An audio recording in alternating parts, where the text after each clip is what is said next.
오늘은 마태복음 9장을 통해 하나님의 은혜를 나누고자 합니다. 이 땅에 존재하는 모든 사물에는 쓰임이 있습니다.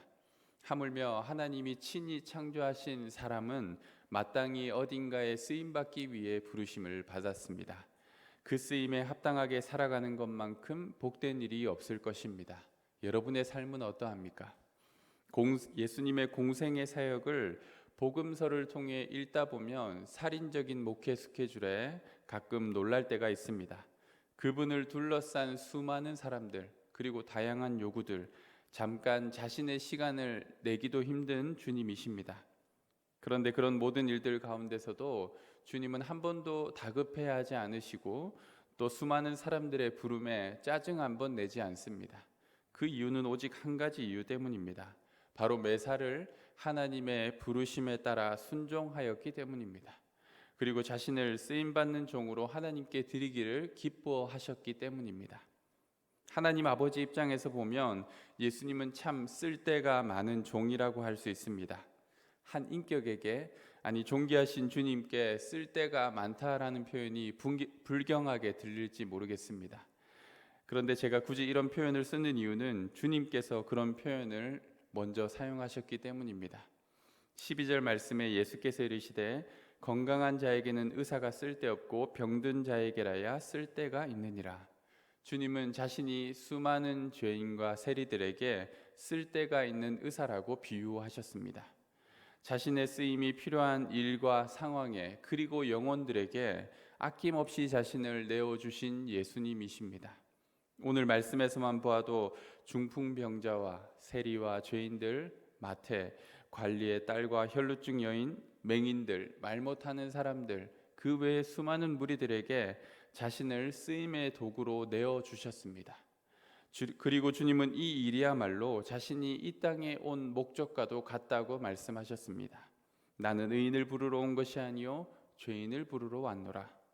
그런데 바리새인들의 관점에서 이 말씀이 이해되거나 받아들여지지 않았습니다. 바리새인들은 그들의 입장을 따라 이렇게 생각했습니다. 하나님의 아들 메시아가 이 땅에 오신다면 무엇보다도 가장 먼저 자신들에게 손을 내밀 것이라고 생각했습니다. 왜냐하면 자신들만큼 유대 땅에 신실한 사람들을 찾아볼 수 없었기 때문이죠. 그들만큼 율법도 잘 지키고 밥 먹기 전에 손도 깨끗하게 잘 씻고 예배도 잘 드리며 헌금까지 빠진 적 없이 하는 사람들이 눈 씻고 찾아봐도 없기 때문입니다. 적어도 메시아라면 남다른 영적인 안목으로 자신들같이 경건하고 신실한 사람들을 먼저 알아보고 그들과 함께 떡도 떼고 말씀도 나눠야 할 텐데, 오히려 무지렁이 같은 가난하고 아무것도 모르는 사람들, 여기저기 아프고 병에 걸린 사람들, 귀신 들린 사람들, 세상 사람들이 다 손가락질하는 세리나 창녀들하고만 어울리니 아무리 봐도 이상한 것입니다. 그래서 제자들에게 이렇게 따져 묻습니다. 너희 선생은 어떻게 그런 사람들하고만 어울리냐? 자기들과 고상하게 앉아 말씀의 깊은 진리를 논하고 정결함과 경건에 대하여 칭찬해 주실 줄만 알았는데 오히려 너희한테는 내가 쓸데가 없구나 라고 말씀하셨다라는 것이죠. 그러면서 주님은 그들에게 이렇게 충고하십니다. 내가 긍휼을 원하고 제사를 원하지 아니하노라 하신 말씀이 무슨 뜻인지 좀 배워라. 교회 학교도 나왔으면서 이 말씀도 모르냐? 오늘 우리가 읽은 8장 전체, 아니 복음서 전체를 보더라도 주님은 이 긍휼하심으로 하나님의 일을 성취하고 계십니다. 제사나 정결 예식이나 율법 준수나 금식이나 헌금보다도 하나님이 정말 기뻐하시는 것이 무엇인지 예수님은 분명하게 알고 계셨습니다. 하나님이 세상을 이처럼 사랑하심을 알고 있기에 독생자이신 자신을 세상을 위해 온전히 내어주셨습니다. 바로 하나님의 긍휼과 사랑을 실천하는 일이었습니다. 인자를 사랑하며 겸손히 주와 동행하는 것, 그것이 예수님의 삶과 사역을 한마디로 정의해 주는 것입니다. 하나님은 분명 A를 원하시는데 우리들이 B밖에 할 수 없다면 주님께 과연 쓰임받을 수 있을까요? 그런데 주님은 하나님이 원하시는 그 일에 온전히 집중하셨고 순종하셨습니다. 세상 사람들에게 여러분 한번 교회가 필요하냐고, 쓸 데가 있겠냐라고 한번 물어보십시오. 과연 얼마나 많은 사람들이 필요하다고 말해줄까요? 이 휘경동에 사는 수많은 주민들을 모아놓고 휘경교회가 어디에 쓸모가 있습니까? 라고 여쭤보십시오. 우리 동네에 휘경교회가 있어서 이러이러한 점이 너무 좋다라고 말할 것이 무엇이 있을까요? 하나님이 교회를 통해 하시고자 하는 바를 이루어드리는 교회라야 정말 필요한 교회라고 말할 수 있지 않을까요? 세상과 사람들에게 필요할 뿐만 아니라 하나님께서 간절히 원하시는 그 일을 우리 교회가 할 수 있어야 하지 않을까요? 예수 믿는 사람들이 모여 함께 정해진 시간에 예배 드리는 것 외에 아무것도 할 수 있는 바가 없다면 제사보다 긍휼을 원하신다는 주님의 말씀을 다시 배워야 하지 않을까요? 바리새인들의 눈에는 예수님이 아주 급진적으로 보였습니다. 기존의 질서도 무시하고 율법의 기준도 지키지 않는 사람처럼 보였습니다. 그런데 주님은 오히려 자신이 제시하는 새로운 기준을 받아들이라고 요청하고 계십니다. 생배 조각을 헌 옷에 붙이면 헌 옷감이 찢어지기 마련입니다. 새 포도주를 헌 가죽 부대에 부어버리면 포도주와 가죽도 못 쓰게 되는 것이죠. 예수님을 통해 제시된 복음, 오직 믿음 안에서 그분의 긍휼하심을 따라 구원받는 이 은혜를 담기 위해서는 바리새인 그들 자신도 새로운 부대가 되어야 했습니다. 중풍병자의 죄를 사해 주시고 세리와 죄인들과 식사를 하며 어울리고 혈루증 여인과 접촉되기도 하고 맹인들의 눈을 밝히되 그들의 믿음대로 눈을 뜨게 하시는 주님은 분명히 새 포도주였습니다. 바리새인들이 그들의 그릇으로는 결코 담을 수 없는 새 포도주였습니다. 뭔가 남다른 노력과 깨끗함, 신앙적인 열정만으로 은혜와 구원을 입을 수 있으리라 생각했던 바리새인들에게 예수님의 은혜는 파격적이고 급진적이었습니다. 죄라는 것은 쉽게 떨쳐버릴 수 없는 숙명과도 같은 것인데 예수님은 중풍병자의 죄를 한마디 말로 사해 주셨습니다. 부정의 법칙이 적용되지 않는 주님이셔서 혈루증 여인 때문에 부정해지는 것이 아니라 접촉을 통해 오히려 부정한 자를 깨끗하게 만들어 주셨습니다. 그리고 이런 놀라운 은혜와 구원을 단지 그들의 믿음의 고백, 긍휼을 구하는 겸손한 마음만으로 허락해 주셨다라는 것입니다. 형식을 중요하게 생각하고 절차를 따지는 우리들이 주님의 그 사랑의 속도를 따라가지 못할 때가 많습니다.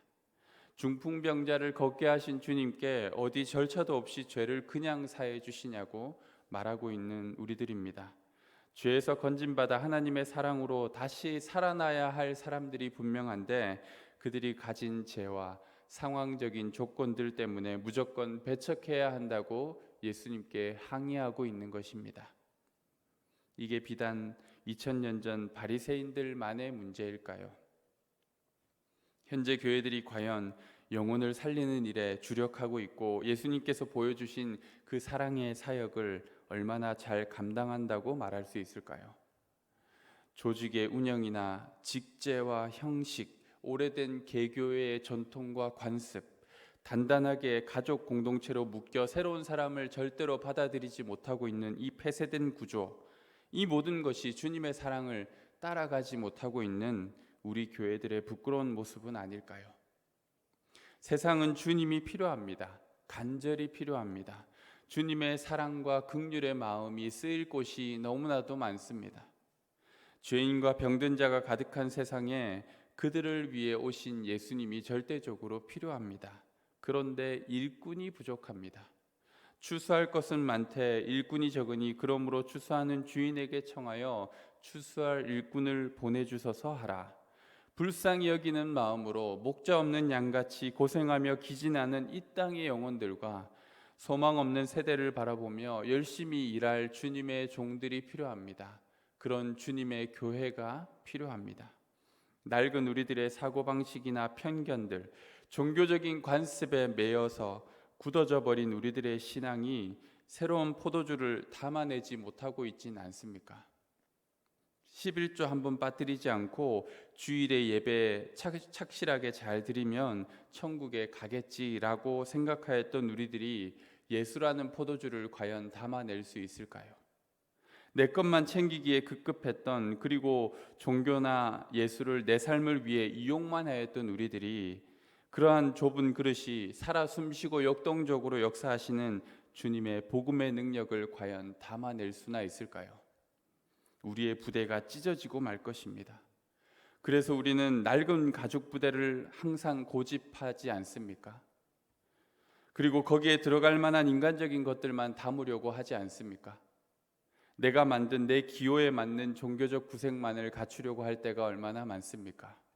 여러분이 생각하고 그래야 한다라고 생각하는 교회의 기준이 과연 하나님이 기뻐하시는 교회의 기준은 맞습니까? 예수라는 진정한 생명의 포도주를 맛보길 원하는 목마른 이 세상을 향해 새로운 부대가 되어 긍휼의 사역을 펼쳐갈 교회가 우리 교회가 되어야 할 텐데 말입니다. 바리새인들처럼 자신의 경건과 신앙에 만족하며 종교에 중독되어 살아가는 사람들처럼 되지 않도록 우리는 변화되어야 합니다. 매일매일 개혁해야 합니다. 낡은 옷을 벗어버리고 낡은 가죽 부대를 던져버려야 합니다. 종교의 옷을 입는 것이 아니라 복음의 새 부대가 되어야 할 줄로 믿습니다. 마태처럼 주님의 음성에 응답하여 주님의 길을 따르는 제자들이 되기를 소망합니다.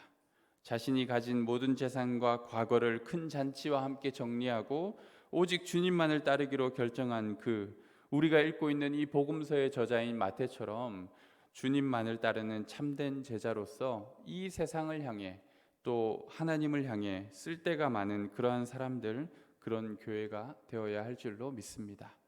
코로나로 인해 교회의 예배와 사역들이 위축되고 또 재정의 규모나 교인들의 수가 급감하였다고들 얘기합니다.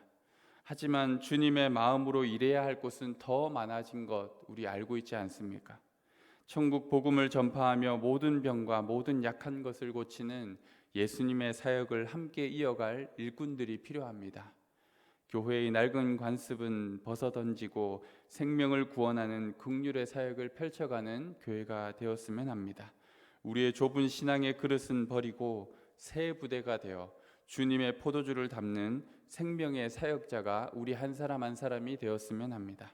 그 일을 위해 나를 부르신 주님의 소명을 분명히 깨닫고 마태처럼 나를 따르라 주님이 말씀하실 때 망설임 없이 일어나 예수님만을 따르는 제자들이 되기를 간절히 소망합니다. 기도하겠습니다. 하나님 아버지, 오늘도 귀한 말씀 가운데 저희들을 일깨워 주시니 감사합니다. 현실에 안주하고 우리의 신앙의 관습에 매여 예수님의 사랑과 열정에 발맞추어 동역하지 못했던 저희들의 게으름과 불신앙을 용서하여 주옵소서. 코로나로 인해 이 땅에는 더욱더 주님의 생명이 필요합니다. 복음의 능력이 필요합니다. 그리고 이 일을 감당할 주의 추수할 일꾼들이 필요합니다. 저희가 바로 그들이 되게 하옵소서. 저희 교회가 바로 그 일을 위해 일어나 주를 따르는 부르심에 응답하는 교회가 되게 하옵소서. 긍휼을 원하고 제사를 원하지 않는다는 가르침의 의미가 무엇인지 분명히 깨달을 수 있는 저희가 되게 하옵소서. 예수님의 이름으로 기도드립니다. 아멘.